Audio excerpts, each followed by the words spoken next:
अस्सलाम वालेकुम। तो क्या हाल चाल है सब लोगों के। अच्छा तो यार वीवो ने लॉन्च किया है Y28 50,000 की प्राइस रेंज में 8/128 के वेरिएंट में। अब मोबाइल पे आने से पहले बॉक्स की बात करें तो सिलिकॉन केस मिलता है, टाइप सी की वायर मिलती है और 44 वाट का चार्जर मिलता है हमें, जो कि 50,000 की प्राइस रेंज में ठीक ठाक है, यहाँ तक कोई इशू नहीं है।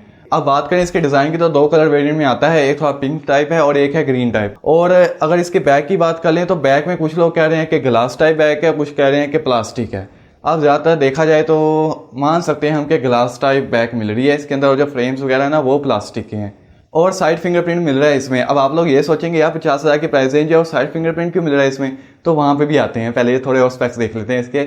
अब लेफ्ट साइड पे देखें तो हाइब्रिड सिम स्लॉट मिलती है आपको कि एक सिम लगा सकते हैं, एक मेमोरी कार्ड लगा सकते हैं, जो कि ठीक है, कोई इशू नहीं है, यहाँ पे भी काम चल जाता है बंदे का। बॉटम पे आएंगे आप तो बॉटम पे वही टाइप सी की केबल मिल जाती है, 3.5 mm का ऑडियो जैक मिल जाता है और स्पीकर मिल जाते हैं। अच्छा स्पीकर इसमें डल दिए गए हैं, कॉलिंग स्पीकर है ना उसी को स्पीकर की तरह यूज़ किया गया है, तो यानी कि जो लाउडनेस वगैरह है ना बैक की तो ऑब्वियस सी बात है कि मेन जो स्पीकर है उसकी ज़्यादा होगी, लेकिन ऊपर आपको ये फ़ायदा हो जाता है कि आप मतलब कि वो ब्लॉक नहीं होगा ऊपर वाला स्पीकर, वो ग्रिल जो है ना वो स्क्रीन के साथ ही है, तो वो आपको इशू नहीं होने वाला, वो चीज़ अच्छी है इसमें। अच्छा बैक पे तो हमने देख लिया कि जो डिज़ाइन है वीवो ने फुल खेला है बैक के ऊपर के लाजवाब कमाल का डिज़ाइन दिया है। अब आ जाते हैं अगर इसके फ्रंट के ऊपर डिस्प्ले के ऊपर चीन और बेजल ऐसे हैं कि जैसे कोई रगड़ फ़ोन आपने पकड़ लिया हो, भर भर के चीन और बेजल दिए गए हैं। चलो एक बात को हम ये भी कह देते हैं कि चलो कोई बात नहीं, हमें परफॉर्मेंस से मतलब है, चीन बेजल को थोड़ा बर्दाश्त कर लेंगे। अब डिस्प्ले पे आ जाए तो डिस्प्ले मिल रही है हमें 720p की 90 हर्ट्ज, 720p मिल रहा है 50,000 की प्राइस रेंज में। चलो बंदा कहते हैं चलो 720p मिल रहा है, चलो इस पे भी काम चला ही लेंगे थोड़ा बहुत। उसके आगे बात है जी कि IPS डिस्प्ले मिल रही है 720p।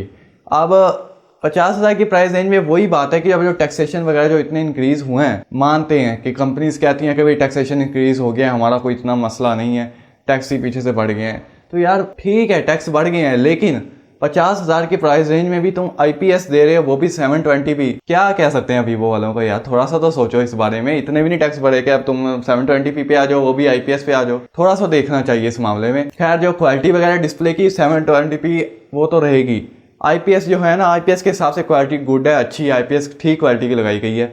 ऐसे ही नहीं है कि मतलब कि फाड़ी वगैरह कलर एकदम वॉश आउट हो, IPS के हिसाब से आपको कलर वगैरह अच्छे मिलेंगे। हाँ वो और बात है कि एमोलेड होती तो थोड़ा और बेहतर हो जाता चीज़ें।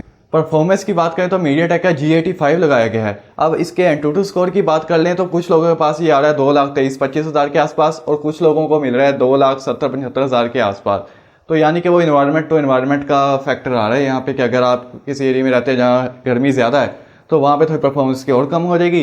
अगर कहीं आप कूल एरिया में रहते हैं तो वहाँ पे भी 2.5 या 3 लाख के आसपास स्कोर मिलता है आपको। परफॉर्मेंस की बात करें 50,000 की प्राइस रेंज में 40 में G99 भी मिलता रहा है, ठीक है, और 50,000 की प्राइस में G85 देना तो कोई तुक नहीं बनता है परफॉर्मेंस के हिसाब से। परफॉर्मेंस मैं जस्टिफाई नहीं कहूँगा कि भाई जस्टिफाई है 50,000 की प्राइस में, भले टैक्स वगैरह बढ़ा है मैं मानता हूँ, ठीक है, लेकिन इतना नहीं बढ़ा कि आप G85 भी दे रहे हैं 50,000 की प्राइस रेंज में, ये थोड़ा कम है। खैर जो गेमिंग परफॉर्मेंस है वो भी नॉर्मल सी होगी। और सॉफ्टवेयर की बात कर लें तो FunTouch OS दिया गया है, जो कि वीवो का अपना सॉफ्टवेयर Android 14 के साथ आता है। अच्छा मैंने काफ़ी यूट्यूब वगैरह पर गूगल्स पे सर्च किया कि इसमें जो अपडेट्स वगैरह हैं वो आगे कितनी मिलेंगी, तो कहीं भी इतना मेंशन ही नहीं है कि अपडेट्स कितने साल की दे रहे हैं।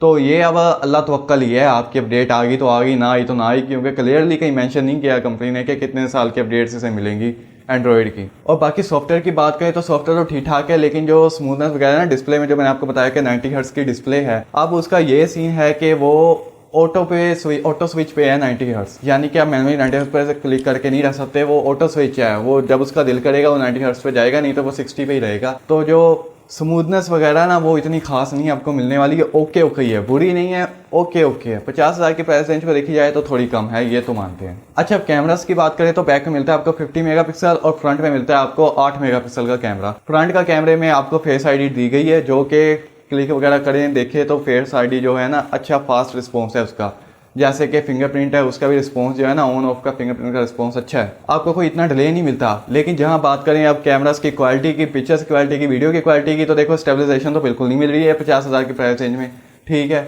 और जो क्वालिटी है मैक्सिमम 1080p 30 fps फ्रंट पे भी और बैक पे भी। आप जो इसकी क्वालिटी है वो आप देख सकते हैं वीडियो के ऊपर भी। कैमरा की अगर पिक्चर्स भी खींचते हैं, बैक से खींचते हैं, फ्रंट से खींचते हैं, आप खींचेंगे आपको ठीक ठाक लगेंगे, कोई इतना इशू नहीं लगेगा। लेकिन जैसे आप जूम करेंगे ना तो वो पिक्सल फटने लग जाएंगे, फिर वो क्वालिटी वगैरह खत्म हो जाएगी। और एक और चीज़ कि जब ये वीवो का जो कैमरा डिपार्टमेंट है ना, ज़्यादातर फोकस करता है ह्यूमंस के ऊपर, यानी कि अगर रात को भी आप पिक्चर्स खींच रहे हैं तो वो ह्यूमन का फेस ऐसे बना देता है कि भाई लाइट से ह्यूमन के फेस भी आ रही है, बाकी बैकग्राउंड को वो नेचुरल नूचुरल ही रखता है, मतलब कि उसके ऊपर कोई काम वगैरह नहीं करता, ज़्यादातर काम वो ह्यूमंस के ऊपर ही करता है। लेकिन अगर आप चाहते हैं कि कोई ग्रीनरी वगैरह है, कोई बाहर की पिक्चर्स वगैरह लेनी है और ह्यूमंस नहीं है उसमें, तब ये बैकग्राउंड के काम कुछ ऐसा करता है कि वो नेचुरल से तो बहुत दूर ही चला जाता है। तो ये कलर साइंस वगैरह देख लें, अगर आपको अच्छी लगती है तो डिस्प्ले पे आप देख सकते हैं, तो खुद जज कर लें इस मामले में, इसमें मैं तो कुछ नहीं कह सकता इतना। अच्छा, इतनी बुराइयां कर दी हैं हमने इस मोबाइल फ़ोन की कि ये बुरा है, 50,000 में ये बुरा है। अब फाइनली एक चीज़ आती है कि जो हम कह सकते हैं कि ये चीज़ अच्छी है। 44 वाट की चार्जिंग दी गई है इसमें, इसके साथ 6000 mAh की बैटरी। अब चार्जिंग और बैटरी कॉम्बिनेशन बहुत अच्छा है। ये मोबाइल आप कह सकते हैं कि उन लोगों के लिए जो चाहते हैं कि भाई हमें ज़्यादा कोई शचके वचके नहीं चाहिए, हमें बैटरी फुल चाहिए, ठीक है, और